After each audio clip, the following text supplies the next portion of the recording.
Hi and welcome to another episode of Manas. How many of you have fear in your life? Yes, thank you. How many of you want to get rid of all the fears in your life? I know all of you will say yes. My name is Nandakumar and I am your wellness mentor, and today we are going to talk about fear. Now, fear is of two kinds. There is one kind of fear which helps you do your exams well, a fear of examinations, a fear of an interview, because of which you sit and prepare and you do that exam or interview well. There is this other kind of fear which actually cripples us.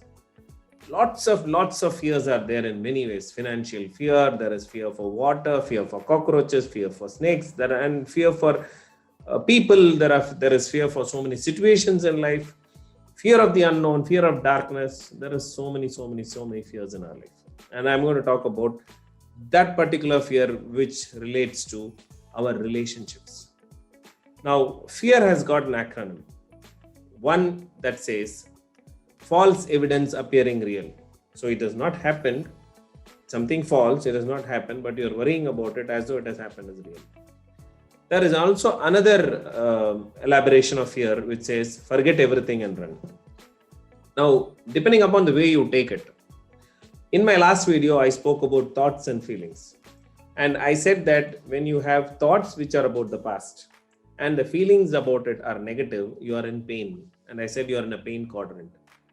Now, taking it on the opposite side, if you have thoughts which are about the future and your feelings about them are negative, you are in fear quadrant. You are thinking about something that is not yet happened, but the feelings about that event is negative. And so you are in a quadrant called fear. So what is fear? Now, in my explanation, F stands for failure. Now, every time when you are in this particular quadrant, you think that what if I fail? Now, that is one of the causes for fear. For most of the people, the feeling that they might fail in their endeavor, in whatever they are planning to do, in whatever they are trying to execute, in a project which they are taking, or in a particular step or an interview, whatever it is, what if I fail? So the fear of the feeling of failure is what causes fear for them. And the second aspect of fear is E. F-E-A-R is fear. So E stands for emptiness. When a person is in the fear quadrant, when he has a high degree of fear, the brain actually stops working. You feel empty inside. You're at loss about what to do, how to do, in what way to go about doing things. And generally, this is a situation where sometimes people tend to get wrong advices from other people.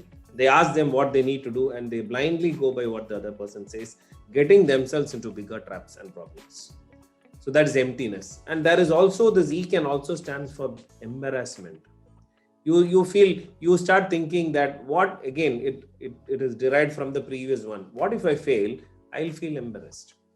And how will I look at people? What will people talk about me? What will people think about me? What will my family say, my husband say, my brothers say, or my mother-in-law say? So many things like that, thinking about what the society will think of you. And so that becomes a source of fear. A stands for anxiety. Now, this is something which I need not explain at all. So a person who is in the fear quadrant is very, very anxious. They don't know what to do. They start thinking about all kinds of permutations and combinations of an event which has not happened. And then they try to find out what kind of solutions can happen to it. Ultimately, there will be too much of analysis leading to paralysis. And R stands for resourcelessness. You are in a state where you think that you are resourceless. You don't have the capability, you don't have the capacity, you don't have the skills to do something. Like, for example, if you know, because of this COVID, there were a lot of things which went online. And you start thinking that I don't have the skill or talent to learn in an online mode. I don't have the skills to go on Zoom and deliver a lecture. So the feeling that you are not enough is another one of the most important reasons why people get into the fear quadrant. So F stands for failure, E stands for embarrassment or emptiness, A stands for anxiety, and R stands for resourcelessness.